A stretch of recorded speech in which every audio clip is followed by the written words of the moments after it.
Good morning. சுக்கோணம் ஃபார்ம்லேருந்து பேசுகிறேன். Post போட்டு ரொம்ப நாளாகிட்டு. நேற்றே ஒருத்தர் கேட்டாங்க, உங்கள் போஸ்ட்டே பார்க்கலையே அப்படின்னு. ஸோ அதனால் இன்றைக்கி போஸ்ட் போடலாம், பட் நம்ம நியூ கம்மரையும் வச்சு போடலாம் அப்படின்னு சொல்லிட்டு இன்றைக்கி இந்த வீடியோ எடுத்துன்னு இருக்கேன். இந்த ப்ரௌன் ஒன் வந்து அவன் பேர் சாக்கோ. அவனை வந்து நாங்கள் வந்து அடாப்ட் பண்ணியிருக்கோம். ஹீஸ் அ பாய். அவன் 5 months old.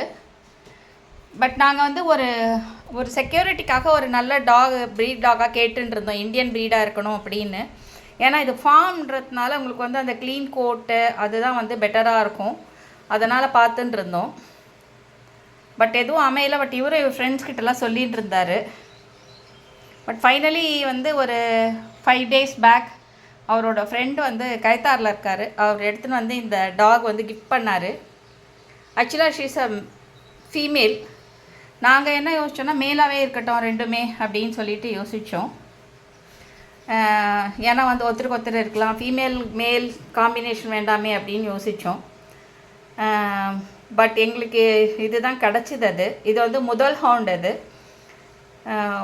One of the intelligent tax.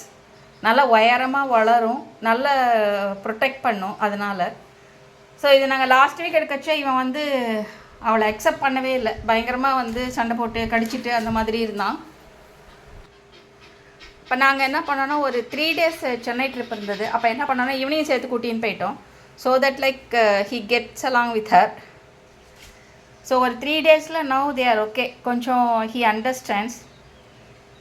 அதனால் கொஞ்சம் அப்படியே பழக ஆரம்பிச்சிட்டான். ஆனால் ஷீ இஸ் ஒன்லி 65 days. அதுதான் கொஞ்சம், ஏன்னா தனியாக இருக்க மாட்டேங்கிறா. She is just out of mother feed. But அதுலேருந்து அவள் ட்ராவல் பண்ணி வேறு வந்திருக்கா அவ்வளோ தூரம். ஸோ அதனால் நாங்கள் என்ன பண்ணோன்னா கொஞ்சம் கொஞ்சமாக ட்ரெயின் பண்ணோன்னு நேற்று தான் ஃபஸ்ட் டைம் வந்து இந்த ரூம் உள்ளே விட்டோம். இது வந்து எங்களோட ஒரு சர்வீஸ் ரூம் மாதிரி. இங்கே வந்து பார்த்திங்கன்னா அன்யூஸ்டு ட்ரம்ஸு, எனக்கு கொஞ்சம் சேர்ஸு, அதே மாதிரி எல்லாம் மெட்டீரியல்ஸு, ஃபார்ம் மெட்டீரியல்ஸு அது எல்லாமே இங்கே இருக்கும். பைப்ஸு அதெல்லாம் இருக்கும். சரி, நாங்கள் என்ன பண்ணோன்னா இந்த ரூமில் வந்து எனிவே ஸ்பேஸ் இருக்குது, இவன் இருக்கிற அளவுக்கு போகிறோம். இவன் வந்து எப்பயுமே வந்து அவுட் ஆஃப் லீஷ் தான், எப்பயுமே சுற்றிகிட்டே இருப்பான். ஏன்னா நாங்கள் இவனை வந்து 3 months கூட்டின்னு வந்தோம். இப்போ 2 months ஆகிடுது அவனுக்கு. ஸோ அதனால் வந்து ஒரு 10 days தான் கட்டி வச்சுருந்தோம். ஏன்னா யூ ஷுட் நோ த பவுண்ட்ரின்றதுனால. அதுக்கப்புறம் அப்படியே அவுத்து விட்டோம். இவன் பாட்டுக்கு அப்படியே சுற்றிகிட்டே இருப்பான் அவன். ஸோ அதனால் அவனை வந்து வெளியில் விட்டுட்டு இவளை மட்டும் உள்ளே கட்டி போட்டிருந்தோம். எனக்கே கஷ்டமாக இருந்தது, நைட் ஃபுல்லாக கத்திகிட்டே இருந்தது. ஆக்சுவலாக எங்களுக்கு இங்கே ஒரு கேமரா உண்டு. இது வந்து பார்த்திங்கன்னா 2 சைடும் வச்சுக்கலாம். ஆக்சுவலாக அதர் சைடு வந்து பார்த்திங்கன்னா சிக்கன் கூப் இருக்குது. ஸோ மெயினாக அதுக்காக தான் வச்சோம். எல்லோரும் வந்து எடுத்துகிட்டு போயிடுவாங்க சிக்கன்ஸ்லாம். அப்படிங்கிறதுனால தான் நாங்கள் வந்து ஒரு கூப் பண்ணோம். அதில் வந்து உள்ளே வந்தால் டக்குன்னு அது ஃபோட்டோ எடுக்கும், எல்லாத்துக்குமே நம்மளுக்கு அலாம் வரும், நோட்டிஃபிகேஷன் வரும். அதுக்காக நாங்கள் வச்சோம். இப்போ நான் இவன் ரொம்ப கத்துறானேன்னு சொல்லிட்டு இந்த பக்கம் திருப்பி வச்சுருக்கோம். ஆனால் நைட்டெல்லாம் கத்திகிட்டே இருந்தால் கொஞ்சம் ஓஞ்சான், திருப்பி கத்தினா அந்த மாதிரி ரொம்ப கஷ்டமாக இருந்தது. ஏன்னா இஸ் டூ டைனி, அதனால் கொஞ்சம் ரொம்ப கஷ்டமாக இருந்தது. பட் இவர் என்ன சொல்கிறாருன்னா, பழக தான் செய்யணும், வேறு சாய்ஸ் இல்லை, தூக்கிட்டுலாம் போயிட்டு வர முடியாது.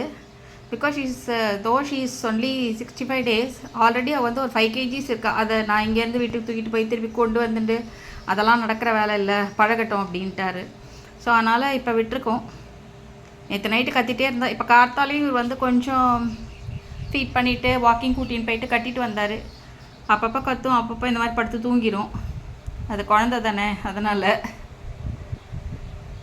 பழகிடும். இன்னொரு 4 நாள் இவனை மட்டும் கூட விட மாட்டோம். இப்போ நாங்கள் இருக்கச்சா விடுவோம். ஏன்னா இவன் டெம்பரமெண்டலாக எப்படி இருப்பான்னு தெரியல. நம்ம இருக்கச்சா கொஞ்சம் சாதாரணமாக இருக்கான். திடீர்னு நம்ம இல்லாதப்போ எங்கன்னா கடிச்சு வச்சுட்டான்னா கஷ்டம். She is too small for that. இன்னும் கொஞ்சம் ஒரு 3 months ஆனால் இவன் நல்லா உயரமாக வளர்ந்துருவாள். செகண்ட் ரொம்ப ஸ்ட்ராங்காகவும் இருப்பாள். அதனால் இவன் கொஞ்சம் வாலாட்ட மாட்டான் அப்படின்னு நினைக்கிறோம்.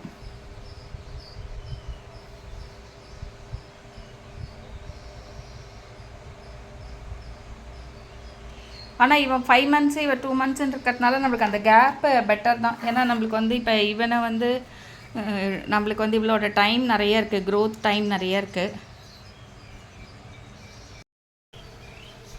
ஸோ நம்ம இவன் வந்து ஒரு 3 months 4 months ஆகிடுச்சுன்னா அட்லீஸ்ட் நம்ம இவனை நியூட்ரல் பண்ணி விட்டுடலாம்.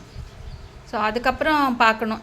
இவ வந்து லார்ஜ் டாகுன்றதுனால அட்லீஸ்ட் 12 months ஆகும் அப்படிங்கிறாங்க. அட்லீஸ்ட் இவ வந்து ஒரு ரீச் ஆகிறதுக்கு, ஒரு ஸ்டேஜ்க்கு ரீச் ஆகிறதுக்கு. ஸோ அதுக்கப்புறம் பார்ப்போம் என்ன பண்ணலாம் அப்படின்னு சொல்லிட்டு. நாங்கள் மெயினாக வந்து கார்டிங் பர்பஸ்க்கு அப்படிங்கிறது தான் யோசிச்சுன்னு இருக்கோம். அதனால் வந்து we don't know how it goes அப்படிங்கிறது இப்போ எந்த டெசிஷனும் எடுக்கல.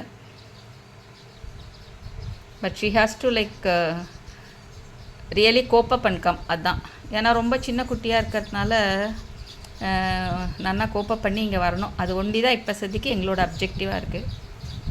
இன்னும் ஒரு 1 or 2 months போட்டோம், எப்படி வராங்கன்னு பார்த்துட்டு then I will post it again. Thank you.